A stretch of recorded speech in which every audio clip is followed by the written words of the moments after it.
통다 통통. 운명의 소용돌이 속에서 사씨 부인을 태운 배는 남쪽을 향해 유유히 움직이기 시작하였다. 크고 작은 파도에 찰싹이는 소리, 장사꾼들의 시끌시끌한 소리, 더구나 배에는 원숭이까지 타고 있었는데 팔려가는 자신의 신세를 아는지 슬프게 울고 있었다. 그 슬프고 긴 울음이 물이라면 큰 강을 이루고도 남았으리라. 게다가 배를 따라오는 새들의 울음소리는 왜 그리도 고슬픈지 마치 사씨 부인을 대신하여 우는 것 같았다. 뱃전에 나온 사씨 부인은 먼 수평선을 보며 눈물을 흘리고 있었다. 마님, 비가 그치면 해가 뜨듯이 분명 좋은 날도 있을 것입니다. 그래요, 마님. 기운을 내세요. 이제 장사 땅으로 가서 두 부인을 만나면 모든 고생이 끝날 것입니다.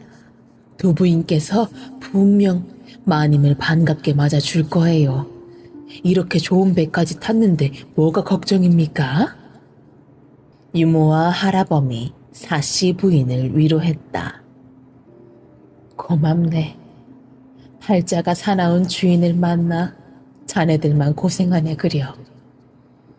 우리가 생각하는 것처럼 고모님께서 우리를 반겨주실지 그것도 의문이고, 차라리 저 푸른 물에 몸을 던져 모든 걸 끝내고 싶어.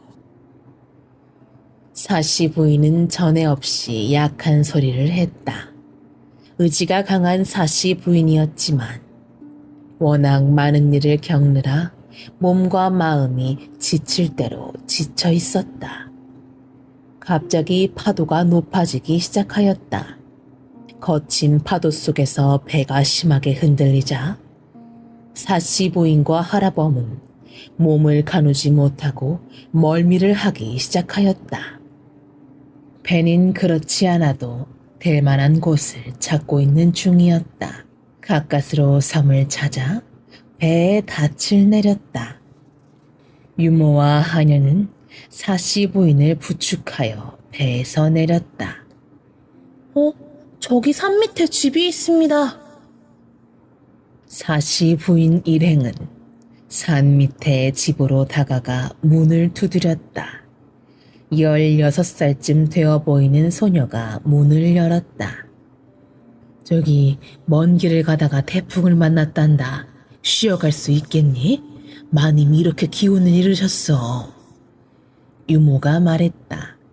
예쁘고 교양이 있어 보이는 그 소녀는 얼른 사씨 부인을 부축하여 안으로 모셨다. 집에는 그 소녀 혼자뿐이었다. 부모님은 어디 가시고 혼자 있느냐?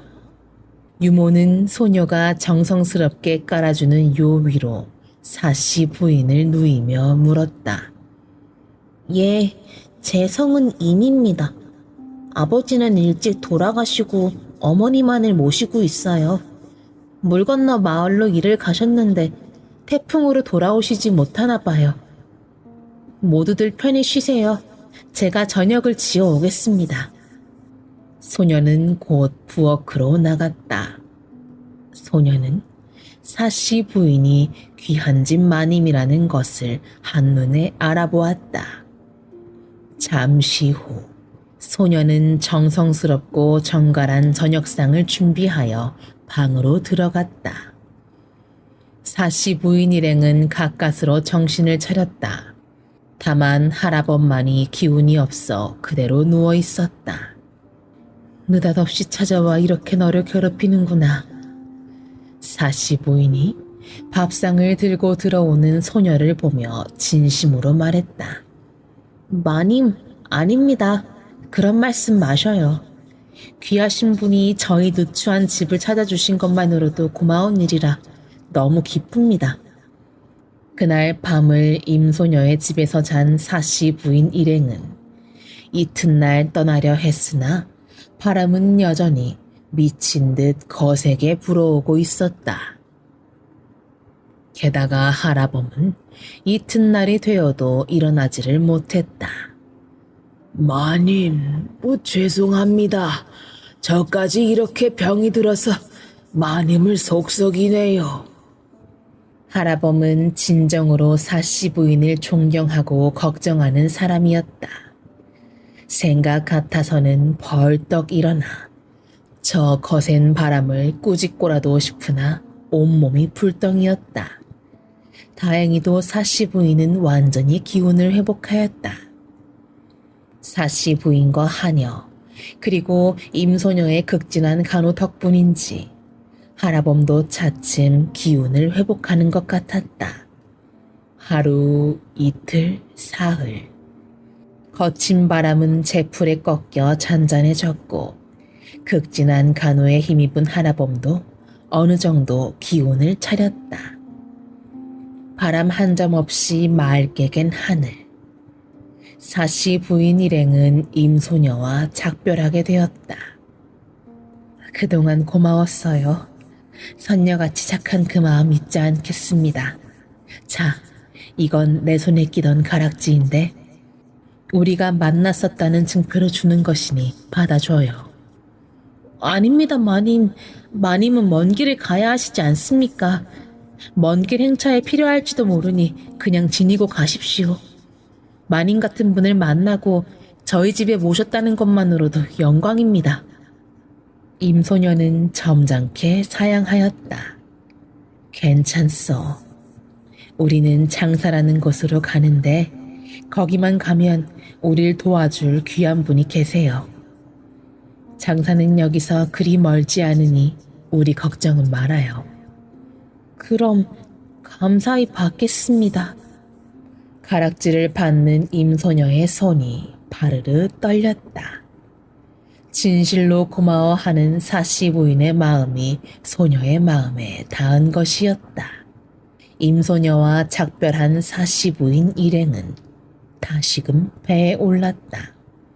그런데 배에 오르자마자 하라범은 다시 몹시 아프기 시작했다.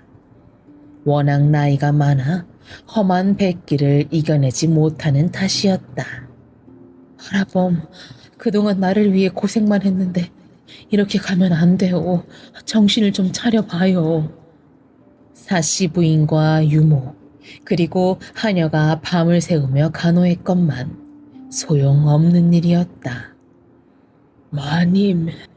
마님이 다시 댁으로 돌아가시는 것을 보고 눈을 감으려 했는데 면목 없습니다. 부디 행복을 되찾는 날까지 건강하십시오.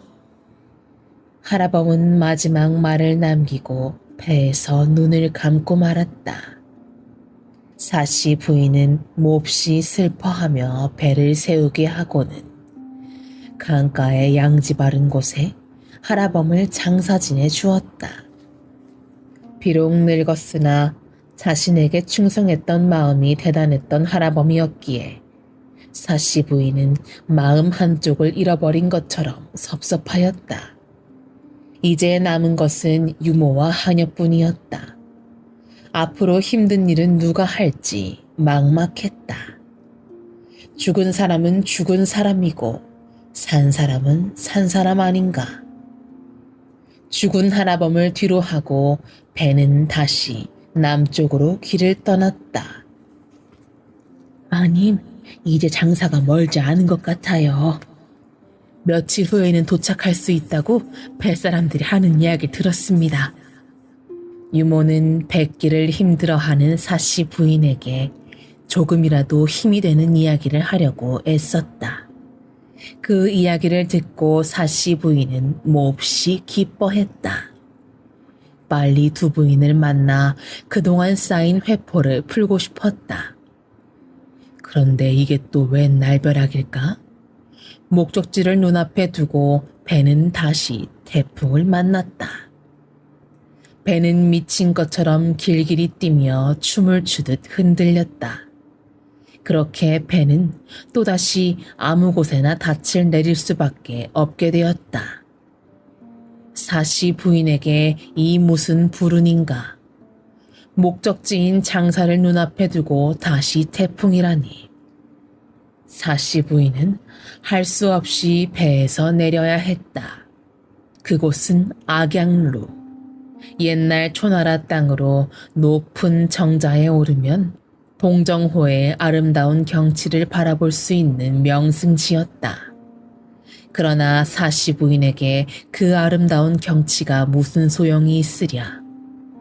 사씨 부인의 마음은 그저 아프기만 했다.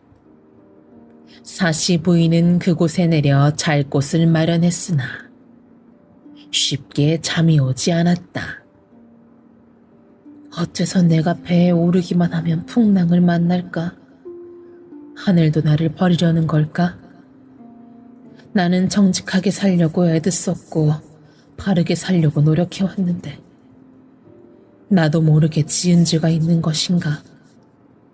하느님, 그런 죄가 있다면 용서하시고 저를 부디 장사 땅으로 보내주십시오.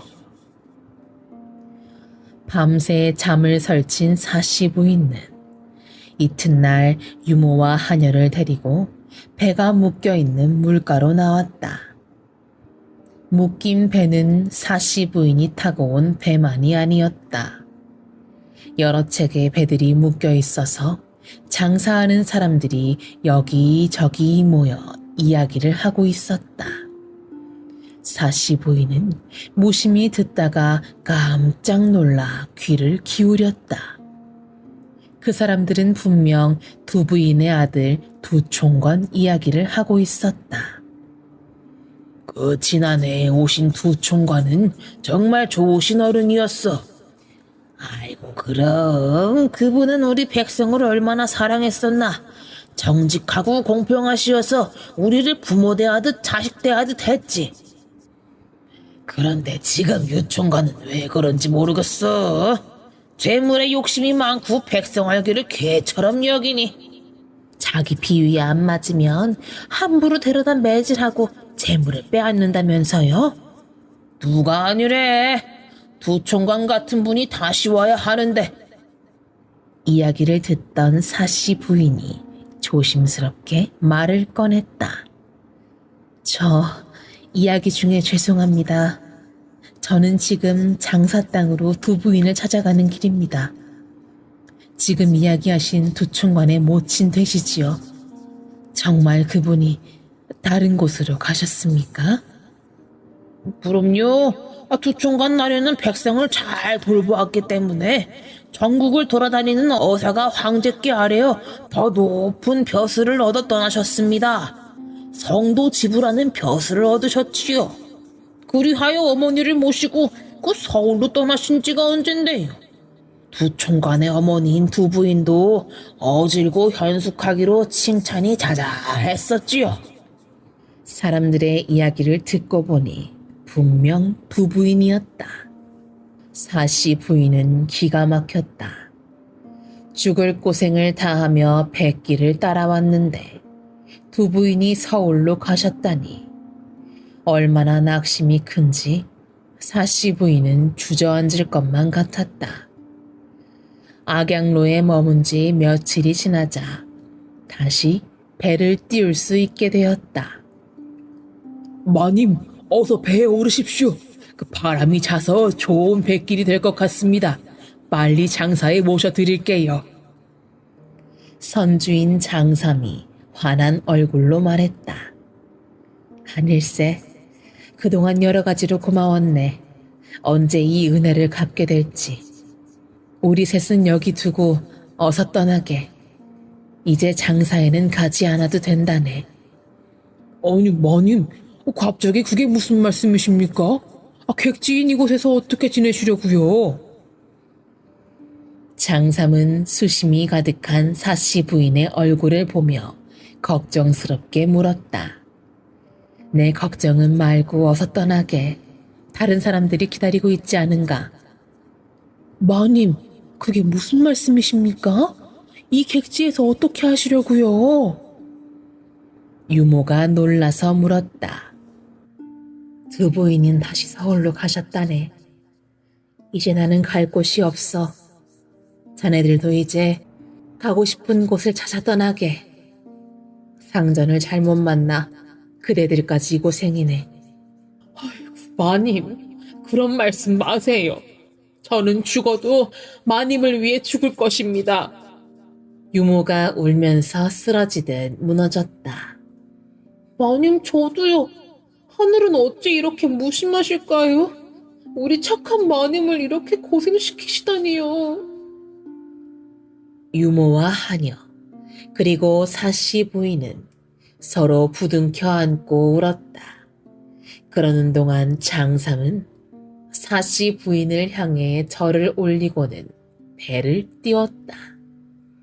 마님, 부디 건강하십시오.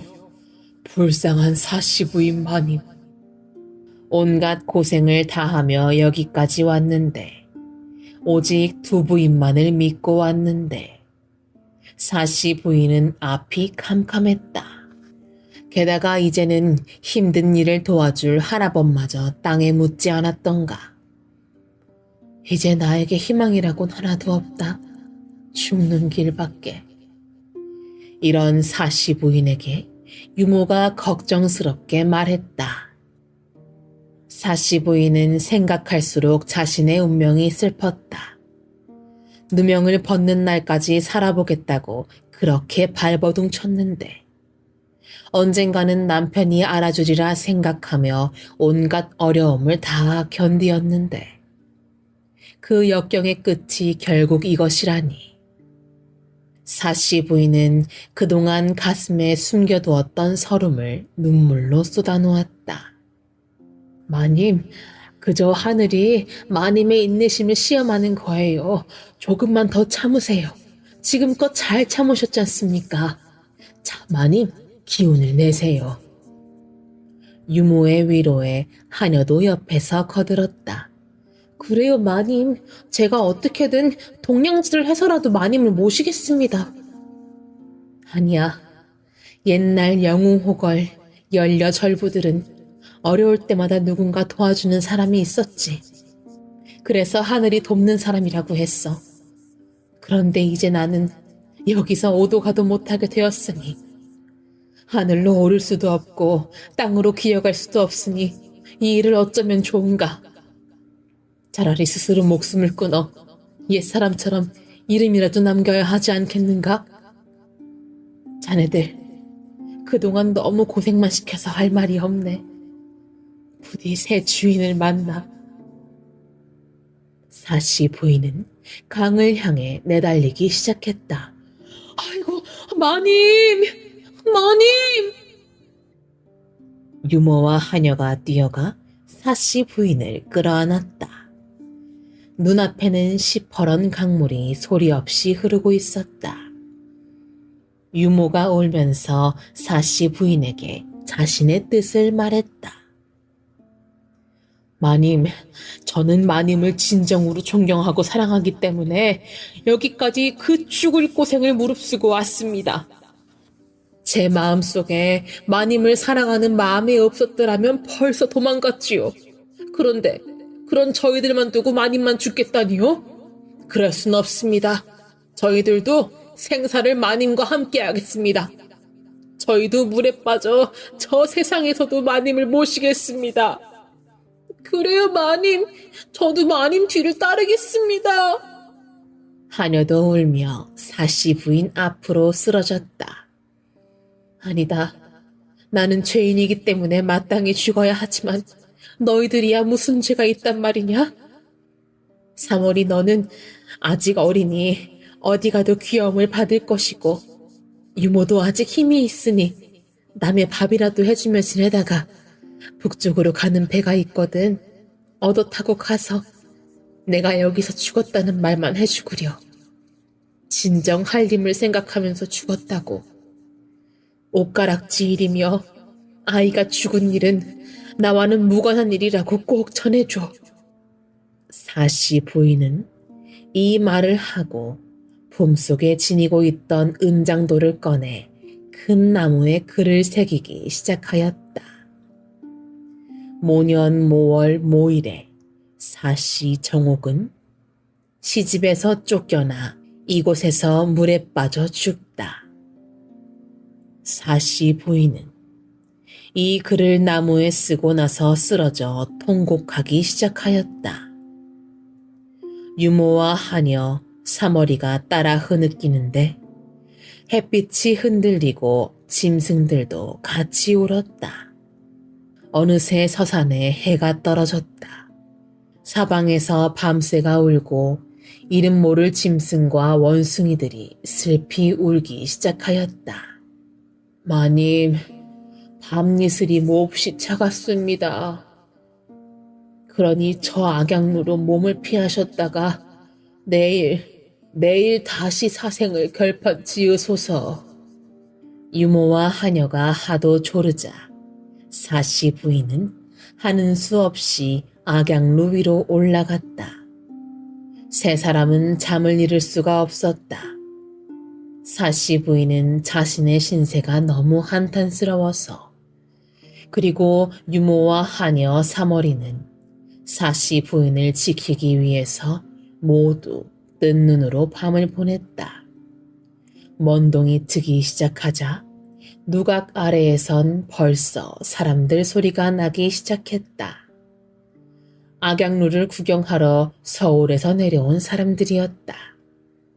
사씨 부인 일행은 그들이 올라오는 소리를 듣고 기겁을 하며 뒤로 내려가 숲속에 몸을 숨겼다. 아무리 생각해도 우리가 의탁할 곳은 없으니 나는 저 강물로 몸을 던질 수밖에 없네. 그러니 유모와 사머리는 나를 막지 말게. 사씨 부인이 물로 뛰어들려 할 때 유모와 사머리가 온갖 힘을 다하여 붙들었다.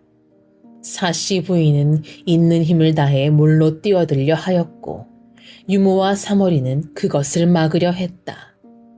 끝내 사씨 부인은 기운이 빠져 유모의 품에 쓰러지고 말았다. 마님이 기절하셨어요. 하녀 사머리의 말을 듣고 보니 정말 사씨 부인은 죽은 듯 정신을 잃고 있었다. 사씨 부인은 자신이 어째서 눈을 감게 되었는지 알 수가 없었다. 자신도 모르게 몸이 붕 뜨는 것 같더니 다음은 꼼짝도 할 수가 없었다. 마님, 정신 차리세요. 얘 사머라, 너 가서 물 좀 떠와라. 머리를 좀 시원하게 해봐야겠어. 유모와 사머리의 허둥대는 목소리가 희미하게 들리는데 사씨 부인 눈앞에 아주 귀여운 여자아이가 나타났다. 마님, 저를 따라오십시오. 여자아이가 사씨 부인을 데려간 곳은 아주 굉장한 집이었다. 강가에 서 있는 집인데 악양루처럼 멋진, 아니 그보다 더 멋진 전각이었다. 주위에는 대나무가 울창했는데 유리로 만든 식물처럼 대나무가 반짝반짝 빛나고 있었다. 대나무들은 흔들릴 때마다 빛을 쏟아내었다. 사씨 부인은 여자아이를 따라 계단을 밟기 시작하였다. 지금이 푸른 밤인가 아니면 별빛을 받았는가. 집으로 올라가는 계단은 물로 씻은 듯 빛나고 있었다. 사씨 부인, 어서 오시게. 사씨 부인이 올라서자 의자에 앉아있던 두 귀부인이 사씨 부인을 맞았다. 그 귀부인들의 모습이 너무나 우아하고 기품이 있어서 사씨 부인은 저절로 허리를 굽혔다. 뉘시옵니까? 사씨 부인이 공손히 물었다. 우리는 순임금의 두 왕비일세. 여기에 머물면서 마음이 바른 절부와 연려를 보호하고 있다네. 자네처럼 남편을 위하고 시부모를 잘 섬기는 사람이 안타깝게도 죽으려 해서 이리로 모신 거라네. 사씨 부인은 깜짝 놀랐다. 이름만으로도 유명한 그 순임금이 아니던가. 그분의 왕비를 이렇게 만나다니. 사씨 부인은 무릎을 꿇고 고개를 숙였다. 어느 앞이라고 감히 고개를 들 수 있겠는가. 자네를 이리로 모신 것은 다름이 아니라 하나밖에 없는 자네의 목숨을 끊으려 했기 때문일세. 아무리 그래도 자네의 목숨은 하늘이 지키고 있다네. 그러니 너무 조급하게 생각하지 말게. 고맙습니다. 그러나 이처럼 높으신 분들을 뵙게 되니 정말 죽어도 한이 없습니다. 그리고 이제는 더 이상 의지할 것도 없습니다. 저를 여기에 머물게 하여 주십시오. 마마를 모시는 시녀로 써주시면 온갖 정성을 다하여 마마를 모시겠습니다. 그 뜻은 갸륵하오만 안 될 일이요. 부인처럼 덕이 높은 사람은 죽으면 자연히 이리로 오게 될 것이니 저 세상에 가서 조금만 더 참으시오. 곧 좋은 날이 있을 것이요. 그리고 우리가 항상 그대처럼 아름다운 마음을 지닌 사람들을 보호하고 있으니 너무 염려 마오. 자, 사씨 부인을 모시고 가거라. 그때였다. 갑자기 하늘에서 우레소리가 우르르 하고 울렸다. 정신을 잃었던 사씨 부인은 깜짝 놀라며 벌떡 일어났다. 여기가 어디냐? 내가 왜 이렇게 누워있고? 사씨 부인은 어리둥절한 표정으로 물었다. 마님이 정신을 잃으셔서 얼마나 놀랐는지 아세요? 벌써 서너 시간이나 지났답니다. 그러고 보니 어느덧 해가 기울고 있었다. 나는 대나무 숲이 있는 곳에서 순임금의 두 왕비님을 만났어. 대나무 숲에선 빛이 나고. 아니, 저기 저 대나무 숲. 바로 꿈에서 보았던 그 대나무 숲이야. 사씨 부인은 꿈을 꾸듯 앞으로 걸어갔다. 유모와 사머리가 뒤따라가면서 보니 사씨 부인은 아직도 정신이 나간 사람처럼 보였다. 대나무 숲으로 들어가니 사당이 있었다. 그 사당에는 황릉묘라고 쓰여있는 현판이 걸려 있었다. 바로 두 왕비를 모신 사당이었다. 세 사람은 사당 안으로 들어가 능 앞에 섰다. 유모, 꿈에 나는 두 왕비를 배웠어. 이 대나무들이야. 꿈이랑 똑같다니까? 마님, 좋은 꿈인가 봐요. 이제 기운을 내셔요. 유모가 들뜬 목소리로 말했다. 그렇지만 앞으로 살아갈 일이 막막해. 왜 나를 막았는가? 차라리 죽었으면 좋았을 것을. 그랬으면 두 왕비님을 모시며 살았을 것을. 그런데 그때였다.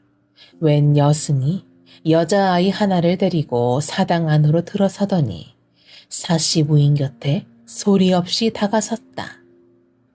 부인께서는 어려움을 이기려 하지 않고 어찌 자꾸 죽으려고만 하십니까?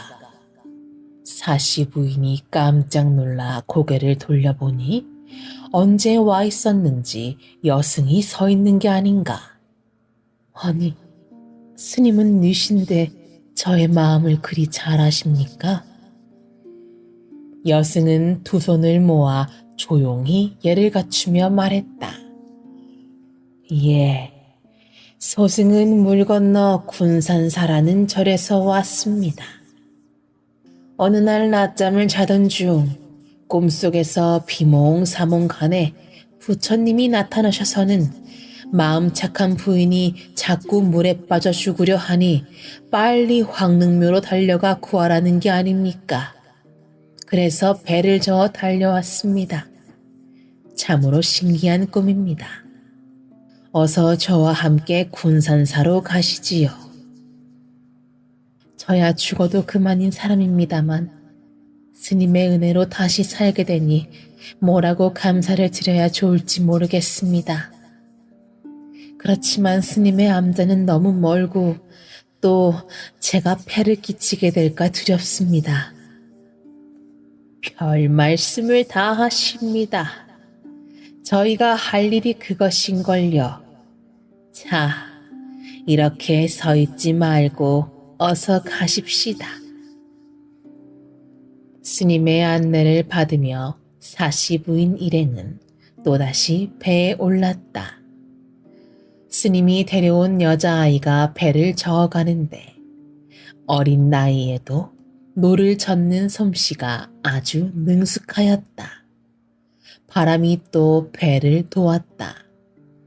사람이 노를 젓고 바람이 그것을 밀자 배는 순식간에 군산사에 닿았다. 하나의 산이 물에 묻힌 듯 쌓여 있는데 여러 산봉우리들이 대나무 숲이었다. 배에서 내린 사람들은 스님을 따라 걸었다. 10걸음 걸어 한 번씩 쉬어 그들은 마침내 암자에 다다랐다. 수월암이란 암자. 이름이 얌전히 걸려있는 그곳은 너무 조용하고 경치가 좋아 사람이 사는 곳 같지 않았다. 사시부인은 이미 날이 저물었기 때문에 그냥 쓰러져 잤다. 그리고 이튿날 아침 일찍 일어나 깨끗이 목욕을 하고 법당에 나갔다. 유모와 하녀 사머리도 사시부인을 따라 법당으로 갔다. 어제 만난 스님도 그 옆에 섰다. 정성껏 절을 하고 앞을 보니 이게 웬일인가. 사시부인이 처녀 시절에 찬양하는 글을 지어 바친 남의 관음 화상이 그곳에 걸려있는 게 아닌가. 하얀 옷과 푸른 물이 어울렸던 그 남의 관음 화상이었다. 분명히 내가 그때 본 그 관음보살 그림이야. 그리고 저 글은 분명 내 손으로 쓴 글이 아닌가. 이게 어째서 여기에 와 있단 말인가. 그때 옆에 있던 여승이 사시부인의 의아해하는 얼굴을 보며 물었다. 마님 왜 그러십니까? 우리 보살님의 얼굴이 뭐가 잘못되었습니까? 아니면 보살님을 찬양하는 글이 잘못되었나요? 아닙니다. 이 관음화상 옆에 써있는 저 글, 분명히 제가 지은 것이어서요. 이 글은 제가 처녀 시절에, 아니 그럼 마님은 유한림 댁 마님 아닙니까? 누구신데 저를? 맞군요. 저는 그렇지 않아도 어제부터 유한림 댁 마님이랑 비슷한 사람도 다 있구나 했지요. 그러나 그분이 여기까지 올 리 없고 혹 오셨다 하더라도 이렇게 고생스러운 모습이 아닐 것이기에 마님께 차마 그분이냐고 묻지는 못했습니다. 마님, 접니다. 마님이 아가씨일 적에 마님 댁으로 가서 저 글을 받아온 묘해이옵니다. 아니, 묘해 스님이라고요? 어머나, 그러고 보니 맞습니다. 두 사람은 새삼스럽게 끌어안고 눈물을 흘렸다. 마님, 어쩌다 이렇게 되었습니까? 저희야 여기저기 다니며 부처님의 말씀을 전합니다만 이야기하자면 길지요. 그리고 지금껏 어느 누구에게도 이런 이야기는 안 했습니다만 스님께는 말씀드리지요. 사시부인은 그동안 있었던 일을 하나도 숨기지 않고 말하였다. 어째서 한림댁에서 쫓겨나게 되었으며 그동안 몇 번이나 죽을 고비를 넘긴 이야기까지. 그랬군요. 그러나 이제는 걱정 마십시오. 한림께서 부르시지 않는다 하더라도 제가 보호해드리겠습니다. 이렇게 해서 사씨 부인의 새로운 생활이 시작되었다.